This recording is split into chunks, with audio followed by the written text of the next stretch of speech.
השטח עליו נמצאת התעשייה הצבאית, תעש, נמצא במרכזו של השרון.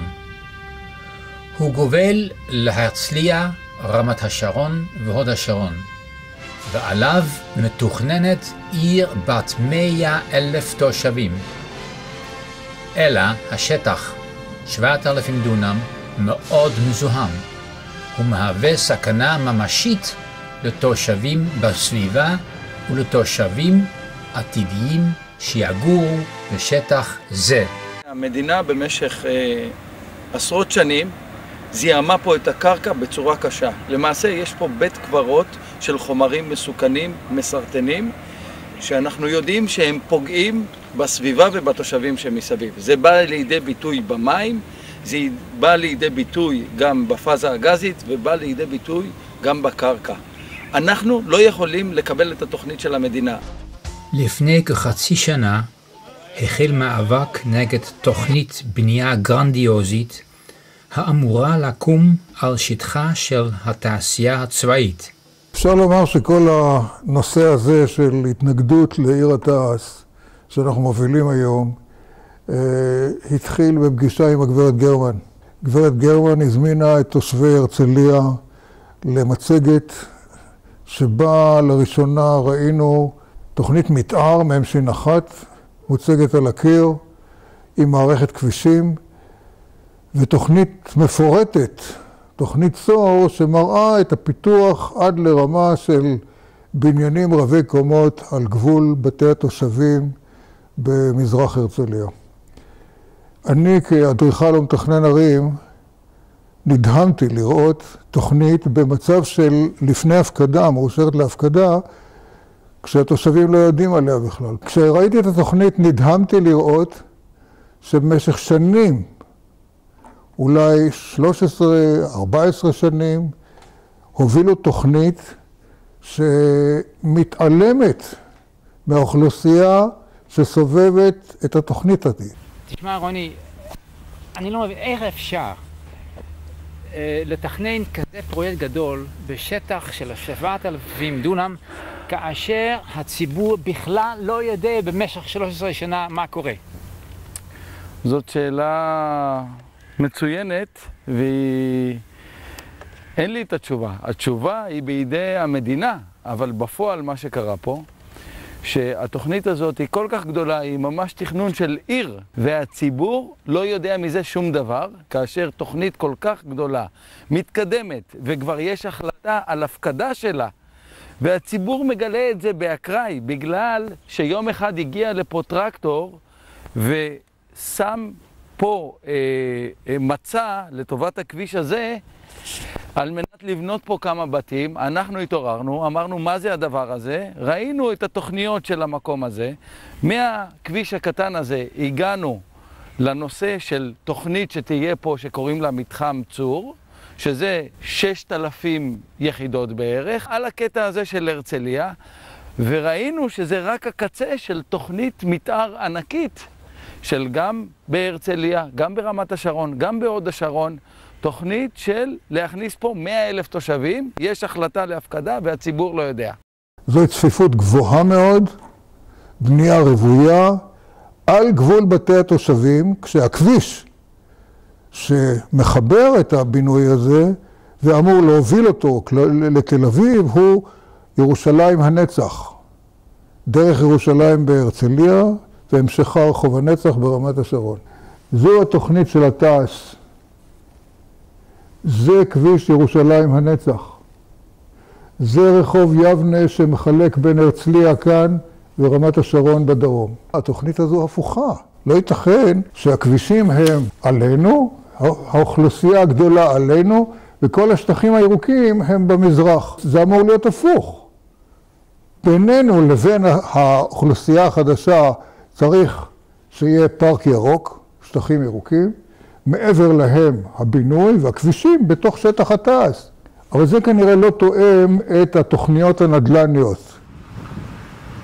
כמובן שגם בנושא של הכבישים זה צריך להיות בנוי בצורה או מתוכנן בצורה חכמה, שהכבישים לא יהיו סיכומו של דבר למעמסה על השכונות הישנות, שהתשתיות שם ירודות, והם לא יצליחו לעמוד בעומסים של 100,000 תושבים נוספים.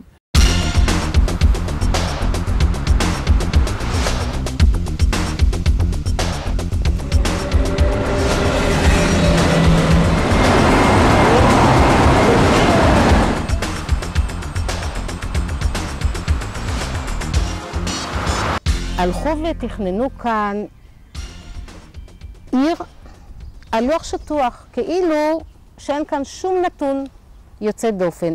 כאשר הנתון שמקביל לטופוגרפיה במקום הררי, הנתון הכי חשוב כאן זה הזיהום שבקרקע. איפה יש זיהום, כמה יש זיהום, מה עומקו של הזיהום, מה אפיונו של הזיהום, איך אפשר לטהר אותו, האם יש מקומות שיגיעו למסקנה שמסוכן לטהר אותו, כי כאן יש בינוי צפוף מאוד מסביב, ואולי מוטב שיניחו למקום הזה ולא ייגעו בו.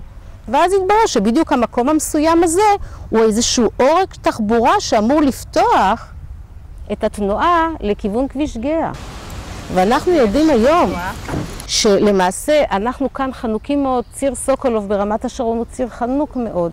הוא מנקז הרי את התנועה מהרצליה, מנקז את התנועה מרמת השרון, והציר הזה ילך ויחנק משום מתכננים עוד בינוי, גם בתחומי רמת השרון. בצד הצפון מערבי שלה, מעבים שם בינוי, בונים שם כמה בניינים גבוהים. בהרצליה מן הסתם גם כן בונים. ואנחנו נמצאים במצוקה אמיתית כבר היום בציר סוקולוב. במאה הקודמת, במחצית המאה הקודמת, נקבע למעשה הכביש הזה, הציר הזה, כציר עוקף מזרחי של רמת השרון. מי בכלל חשב בראשית שנות ה-50 על פינוי התעש? חשבו שרמת השרון תסתיים כאן, וזה יהיה כביש עוקף רמת השרון, כביש מזרחי. ולקחו את הכביש הזה ומתכננים לעבוד אותו במסגרת התוכנית הזאת ולהפוך אותו לעורק מטרופוליני גדול וחזק. ולמעשה העורק הזה הוא עורק נכה, משום שהוא יוביל תנועה מרעננה, מהרצליה, יניע אותה כאן, ויגיע לאן? לכיכר של המשטרה. ולמעשה שמה תצטרך התנועה הזאת להשתלב עם כל התנועה שתגיע מטרומפלדור, עם הזוגות הצעירים שהולכים שם לעבות ולהוסיף שם יחידות דיור, ותנוע ברחוב הראשונים לכיוון סוקולוב.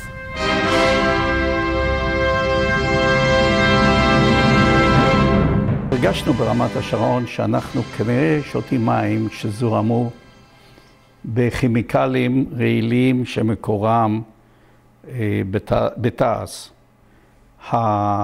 כל המים שתינו כאן הם היו באים מבארות מקומיים, וששאבו מהאקוויפר שאליו גם חדרו החומרים המזהמים, הכימיקלים הרעילים מתעש. התארגנו ביחד עם הגשה לתביעה משפטית כנגד תעש, לדעת פעם אחת ולתמיד מה אנחנו שותים. והתברר שמעל ומעבר, נוסף לכרומטים ששתינו וניטרטים בריכוזים גבוהים, ישנם עוד חומרים כמו פרכלורט וחומרי נפץ, וכולם הגיעו למים. במאמץ לא קטן, בשיתוף עם העירייה, גרמנו, וממש אנחנו כתושבים גרמנו לכך שרמת השרון נותקה ממי הבארות שלה, הפסקנו לשתות את המים, שהם לא היו ראויים לכל הדעות, לא רוצים שינקו לנו אותם, ואנחנו מקבלים היום מים מקורות, מים מהמוביל, לא שמי יודע איזה מים טובים אלה, אבל הם לפחות אינם רעילים כמו המים ששתינו עד עכשיו. אנחנו סברנו שברגע שיסיימו את סקר המים, יעברו לסקר קרקע. ולהפתעתנו הגדולה התברר לנו שלמדינת ישראל יש תוכנית אחרת לגמרי. לפני שמבצעים סקר קרקע, לפני שיודעים מה קורה באזור תעש, הם מופיעים עם תוכנית מתאר לבנייה מסיבית והפכו את סדרי עולם. קודם נתכנן ואחר כך נראה מה קורה בכלל בשטח. זה מאוד הפתיע אותי. אחרי מאבק ארוך שהיה לנו כנגד המים, מצאנו עצמנו במאבק חדש. ונאלצנו לפתוח דף חדש במאבק ציבורי מקצועי כנגד המוסדות, כנגד משרד האוצר ומנהל מקרקעי ישראל ומשרד הפנים שהוא אחראי על הוועדה המחוזית שהכינה את התוכנית, וכנגד משרד איכות סביבה שלא כל כך מעוניין בשלב זה להגן עלינו. אנחנו במאבק חדש. כל הפסולת מהתעשייה נשארה בשטח. ישנם חומרים שלא מסרטנים, אבל הם רעילים. הפרכלורט, שזה חומר שהשתמשו בו בדלק לטילים, חומר שחדר לקרקע בכמויות עצומות, חדר למי התהום, והוא חומר שפוגע בהתפתחות, יכול לפגוע בבלוטת המגן, יכול לפגוע בהתפתחות של עוברים ותינוקות צעירים מאוד. פה יש סכנה עצומה. אנחנו חושפים חומרים, אנחנו מערכת שבכל אופן שקה והיא יציבה, אנחנו מפזרים הרבה מאוד אבק, אנחנו מעלים לפני השטח חומרים שאולי שקו קצת לעומק. יש פה סכנה עצומה.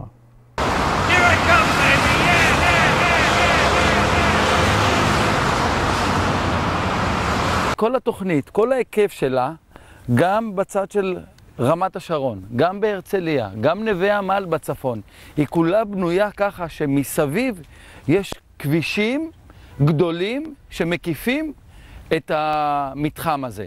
זאת אומרת שהעומס של המתחם יהיה למעשה על הצירים האלה. זה יהיה כמו ז'בוטינסקי ברמת גן. זה קטסטרופה. ייווצר מצב שתוך 15 שנה, 20 שנה, יהיו כאן 23,000 יחידות דיור, וכל היחידות דיור האלה בעצם, לאן הן פונות? הן פונות מערבה לרחוב סוקולוב, והרכבים של בתי האב האלה ינוע על רחוב סוקולוב. אין שום פתיחה מזרחה.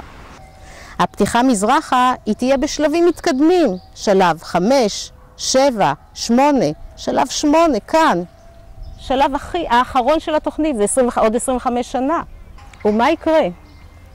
אם יתברר, לאחר שיבנו את מרבית הבינוי כאן, שזה מתחם מספר 1 ומתחם מספר 2, שממש לא כדאי לבצע כאן תיאורי קרקע, משום שהזיהום כל כך גדול, שמבחינה כלכלית זה לא בר ביצוע, ויעצרו את התוכנית, שזה דבר שבהחלט יכול לקרות, במדינתנו בטח. ולא תהיה פתיחה של נתיבים מזרחה. ואז אנחנו נימצא באסון תחבורתי כזה, ש23,000 יחידות דיור תישארנה במצב הזה. זה לא יהיה רק 25 שנה, זה יהיה המצב. צריך לטפל בשטח הזה ולסלק את הסיכון הבריאותי הקיים. והשלב הראשון שאנחנו דורשים הוא, מדינת ישראל, אתם זיהמתם, קודם כל בואו תשקיעו את המשאבים הנדרשים כדי לעשות סקר ולקבל תמונה על מה יש לנו. זה מאבק ארוך, ונדרשת השתתפות נוספת של הציבור. נדרשת השתתפות יותר פעילה, יותר אינטנסיבית, ואנחנו יודעים ממה שראינו עד עכשיו, שכאשר הציבור משתתף ומתערב, הסיכויים להצלחה הם הרבה יותר גדולים. זה מה שקרה בספדי בירושלים, וזה מה שקרה בבת גלים בחיפה, ויש כאלה עוד דוגמאות.